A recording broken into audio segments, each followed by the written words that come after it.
Can I sit with you? Oh, okay. There you go. Hello. Are you gonna stay or are you gonna go? You can't be climbing around the whole video. You gotta pick a spot. Well, we might just have to get started like this. Hello, and welcome to my February TBR.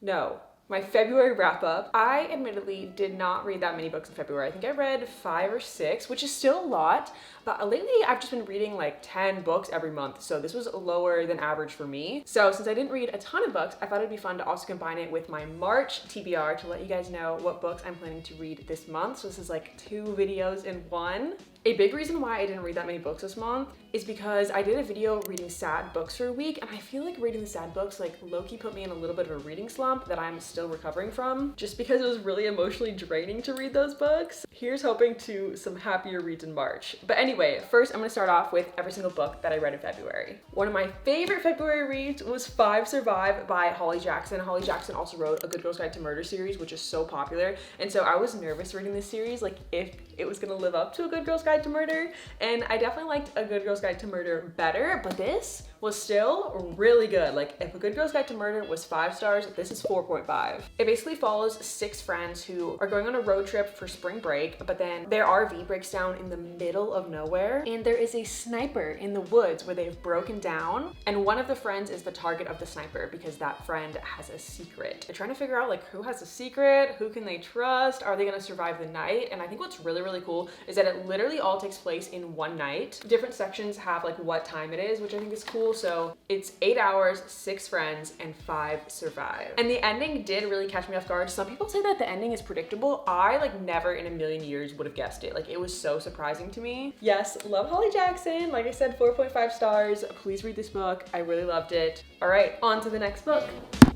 Then I read Chain of Gold by Cassandra Clare, or should I say I listened to it because I listened to the audiobook. I got it from my library through the app Libby. This is not my first Cassandra Clare book. I was obsessed with her books in middle school. I loved the Mortal Instruments series. I loved the Infernal Devices series. So I am so happy that I got to re-enter the Shadowhunter universe. This series is a young adult fantasy series. It also has romance in it, and I loved it. I gave this first book 4.5 stars. And this book is about Cordelia, who travels to London with her mother, where she runs into James and Lucy Herondale, who are her childhood friends, and she has always been in love with James. James doesn't know that, and he is sworn to marry someone else. So we've got ourselves some unrequited love, and there's just a lot going on in this book. There's demon attacks, Cordelia's father is accused of a crime, Cordelia's mother wants her to marry, and it all takes place in London in the early 1900s. Oh, gotta censor the cat back there grooming himself. And yeah, I love Cordelia. She is so badass. Like she's got this sword that is so cool. She's like a trained shadow hunter fighter. She's so bold. And yeah, it just has great characters. It's such a fun world. It's a very fast-paced book. And this whole series has so many good quotes. I'm currently in the middle of the 2nd book in the series, and I've been scanning my favorite pages or sections with my favorite quotes, which brings me to the sponsor of today's video, Cam Scanner. Cam Scanner is the best scanning app, and you can use it to scan literally anything like documents, bills, or even study materials. You can also scan your important documents and store them on the cloud to open on any device, including a computer. Then you can edit and share those documents anywhere you want. And Cam Scanner has been a huge help as I've been filing my taxes. It is tax season, and I have so many 1099s. It's actually crazy and like so confusing in my mind to keep track of all of the tax documents I have. So I love that through Cam Scanner, I can scan and organize all of my documents into categories. Cam Scanner helps me keep my life in order. Plus, I love that the app stores everything that I scan within the app, so I can easily go back to the app and find documents that I've previously scanned. And then I can share those documents with other mobile phones or computers at any time. You can also convert PDF documents to a ton of different formats like Excel, JPEG, PowerPoint. You could scan your handwritten notes and convert that PDF to a PowerPoint so you could study them. And there's also a ton of other features through the app. You can merge PDFs, sign documents, take a passport photo, and so much more. So click the link in my description to download Cam Scanner and start scanning today. All right, on to the next book.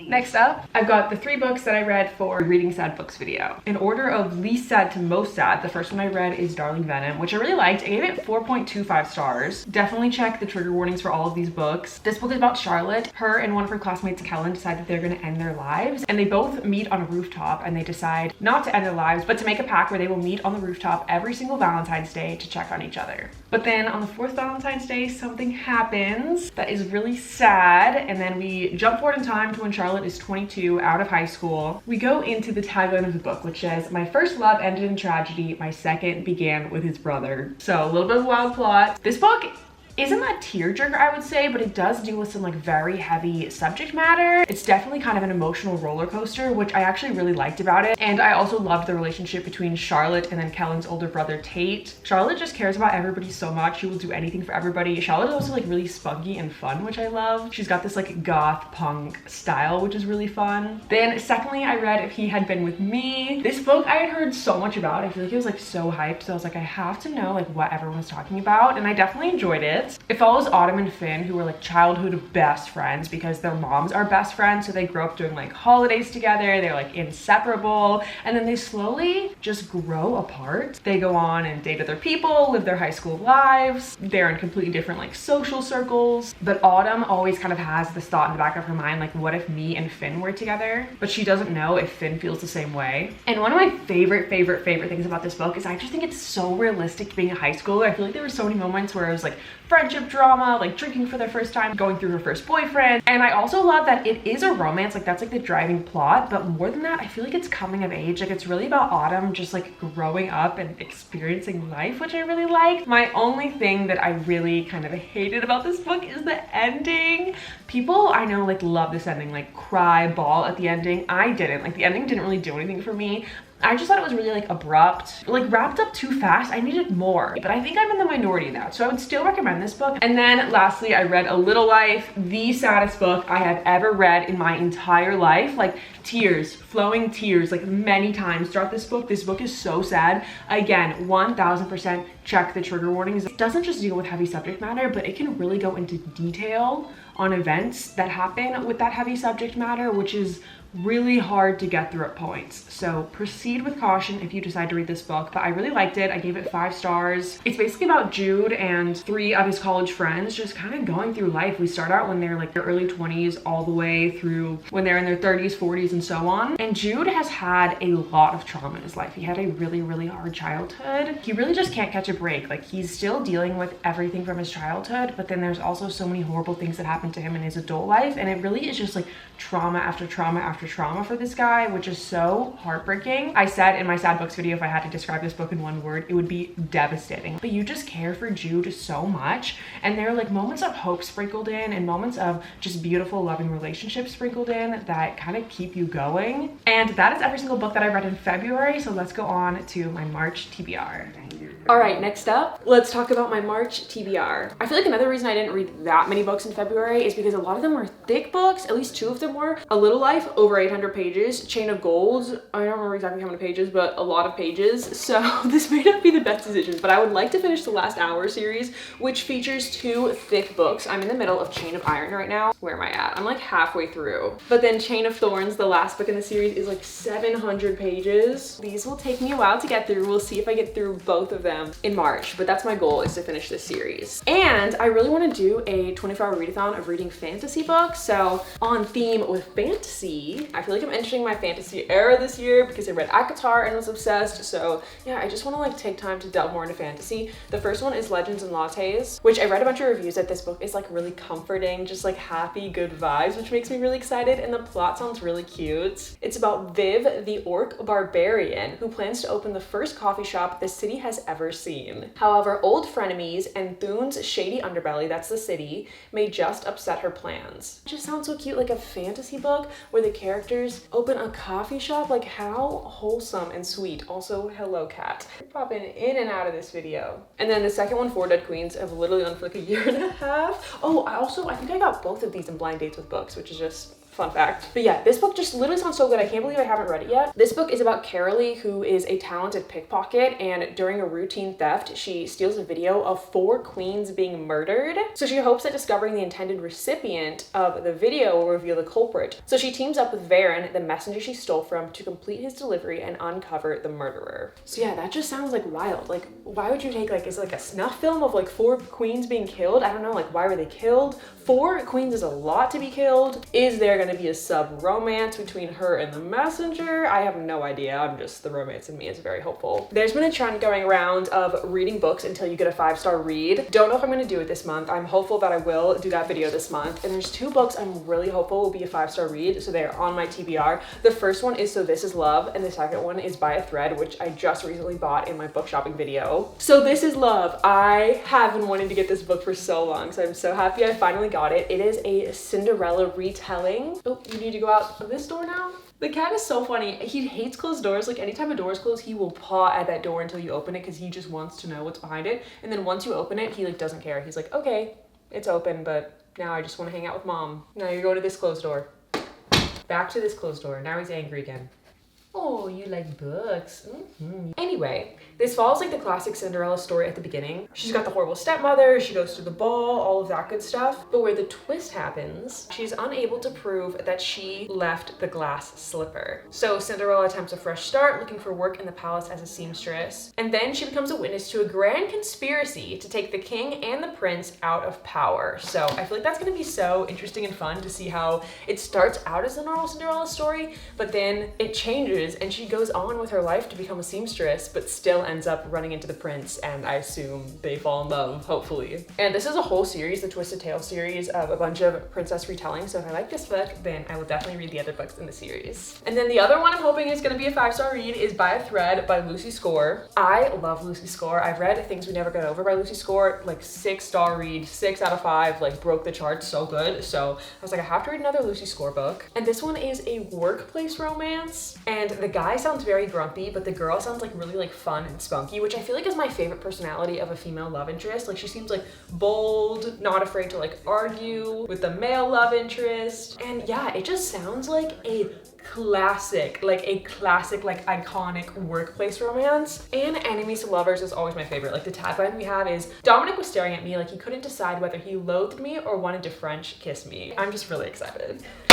Oh my gosh, I just slammed the book. Okay, then Boy Meets Boy. I've also owned this book for a while, so I do need to finally read it, and it's a short book. I feel like when I'm in like kind of a reading slump, which I don't know that I'm fully in a reading slump now, but A Little Life was just so emotionally draining. I'm like, oh, I need something like light to pull me out of it, and I think that's gonna be this book, so I might start with this book this month because it's under 200 pages. It's a romance. It sounds really cute. One of my biggest tips to get myself out of a reading slump that hopefully works for other people is reading short books. Something about just accomplishing a book, just being like, I read this, I can read another, makes me feel good. Like I did that, and short books are just like easy to fly through, obviously. But yeah, this book is about Paul, who is a sophomore in high school, so it's also a young adult book. And the high school sounds really fun. It says the cheerleaders ride motorcycles, the homecoming queen is also the football team's star quarterback, and Paul meets Noah, who he thinks is the one until he blows it. So it sounds like it's gonna be a second chance romance between Paul and Noah. Okay, then I need to finish Reflected in You. I'm currently 300 pages into this book. It is a large print book from the library, so it's not normally this long, it's just large type. This is the second book in the Crossfire series, and I don't know how I feel about the series. I really like the first book, but now the second book is kind of dragging for me. I feel like with romance series, it can be kind of hard for me personally to like keep my interest in the book, because like once the characters get together, I just don't care as much unless we have like another big plot going on, and the characters are together, but they're really in this book just like arguing, making up, and I'm kind of getting tired of it. But I'm already like halfway through the book, over halfway through the book, so I feel like I should finish it, but I might abandon this series after this book. So I don't know, if anyone else has read this entire series, let me know. Is it worth continuing after this book, or is it just okay? And then I ordered one book that I should be getting tomorrow, so I'm gonna let Tomorrow Ali take it away and explain that book. That's also on my March TBR.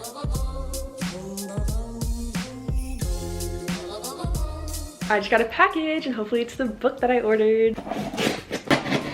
I got The Do-Over by Lynn Painter. Look how pretty the pink, the blue, the red, and the spine is yellow.